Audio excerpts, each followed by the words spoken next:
ایک باپ اپنے بیٹے کو مخاطب کر کے یہ نصیحت کرتا ہے، میرے پیارے بیٹے، میرے لخت جگر، ایک دن تم مجھے بوڑھا دیکھو گے، میرا رویہ تمہیں غیر منطقی معلوم ہوگا، تب براہ کرم بیٹا مجھے تمہارا وقت اور صبر چاہیے ہوگا تاکہ تم مجھے سمجھ سکو۔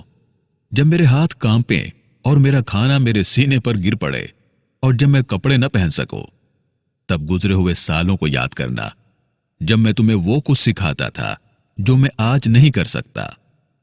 اگر میں تم سے کوئی بات بار بار کروں اور آپ کو بار بار یاد دہانی کرواؤں تو غصہ اور ملامت مت کرنا، اس لیے کہ میں نے تمہارے لیے کتنی ہی باتیں، کتنی ہی کہانیاں دہرائی ہیں، صرف اس لیے کہ انہوں نے تمہیں خوش کیا اور تم نے ہمیشہ بار بار مجھ سے پوچھا جبکہ تم چھوٹے تھے۔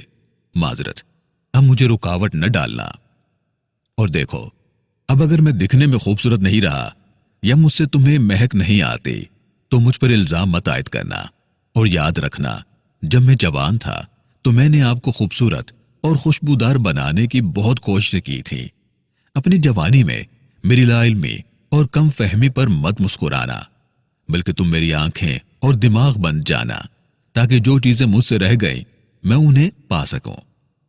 میرے پیارے بیٹے، میں وہ ہوں جس نے تمہیں سکھایا، میں نے تمہیں زندگی کا سامنا کرنا سکھلایا۔ آج آپ مجھے کیسے سکھاتے ہو کہ کیا کرنا چاہیے اور کیا نہیں کرنا چاہیے؟ اپنی گفتگو کے دوران میری کمزور یادداشت اور میری باتوں اور سوچ کی سستی سے نہ تھکنا، کیونکہ میری خوشی اب صرف تمہارے ساتھ رہنے میں ہے۔ بس مجھے وہ خرچ کرنے میں مدد کرنا جس کی مجھے ضرورت ہے۔ میں اب بھی جانتا ہوں کہ میں کیا چاہتا ہوں۔ جب میرے پاؤں مجھے جہاں چاہے لے جانے میں ناکام ہو جائیں تو مجھ پر احسان کرنا اور یاد رکھنا کہ میں نے تمہارا ہاتھ اتنا پکڑا کہ تم چل سکو۔ میرے پیارے بیٹے، آج میرا ہاتھ پکڑتے ہوئے کبھی شرمانا مت۔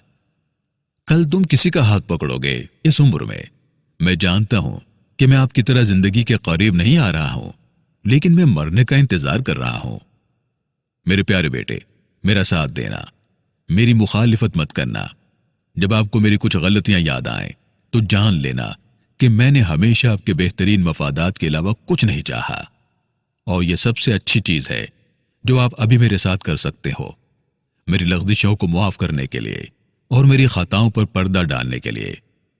اللہ تمہیں معاف فرمائے اور تم سے درگزر کرے۔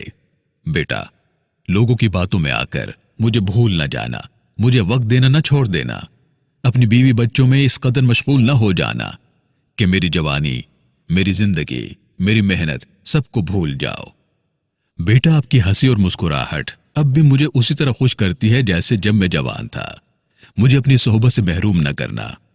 بیٹا، جب تم پیدا ہوئے تو میں تمہارے ساتھ تھا، تو جب میں مروں تو تم میرے ساتھ ہونا۔ اور کوشش کرو، دین کو سیکھو، اخلاقیات کو سیکھو، معاملات کو سیکھو۔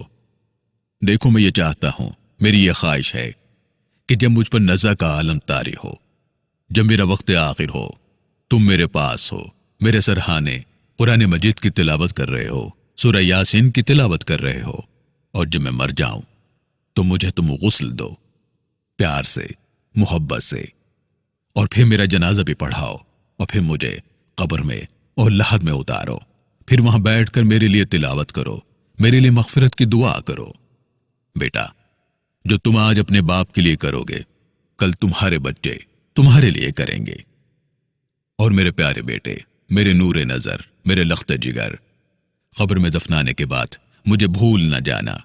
مجھے تمہاری دعاؤں کی، تمہاری یادوں کی مسلسل ضرورت ہوگی۔ گاہے گاہے میرے پاس آتے رہنا، میری قبر پر آنا، فاتحہ پڑھنا، مجھے یاد کرنا۔ تمہاری دعاؤں، تمہارے اذکار، تمہارے استغفار کی مجھے اشد ضرورت ہوگی۔ والسلام علیکم ورحمۃ اللہ تعالی وبرکاتہ۔